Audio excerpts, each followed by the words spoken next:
Every year at ICAST, we stop by the Accurate booth talking to Ben Seacrest about what's coming out new. We got to talking about some of the new stuff that's designed by David here, and I figured you guys talk about the reels because you know a heck of a lot more about what's out and what's coming out. Yeah. Great.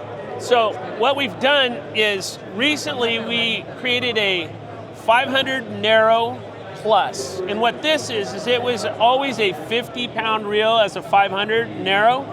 But the plus gives you 100 more yards of 50 pounds. So bait fishing, it's awesome.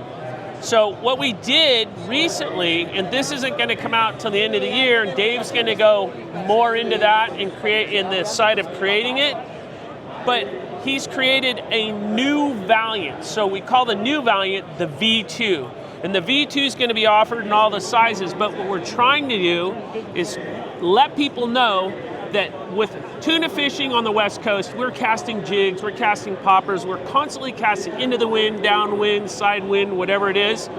We've always had problems with people, coming to us and going, hey, I'm backlashing. Well, it used to be you couldn't cast 50, but with what they did with the new V2, you can cast 50. So Dave, take over. So here's the new V2. It's a Valiant for 2024. It's a nice reel.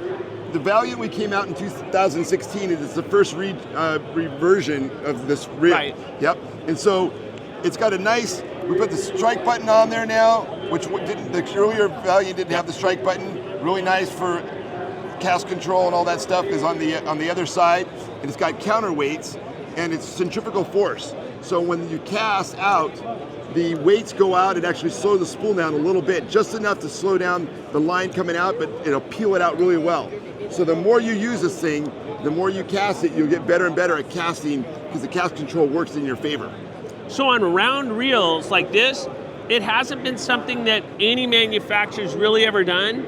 So this is like bait casting, original bait casting technology that we used for saltwater fishing. And the castability of it is, we did it in the turn first. So the TXD was the first one we did it in. This is the first lever drag that's had it. So the cool thing with this is when you make a cast and you're gonna go all the way forward, with this, you want your jig or your popper to hit the water in gear, especially if you're on foamers. So as soon as you get there with this, you're not gonna go past strike. That's the strike button. So as soon as it hits, you start winding your bit. So this, we're looking at delivering the new V2s in November for Black Friday. So look for it for Black Friday, the new V2.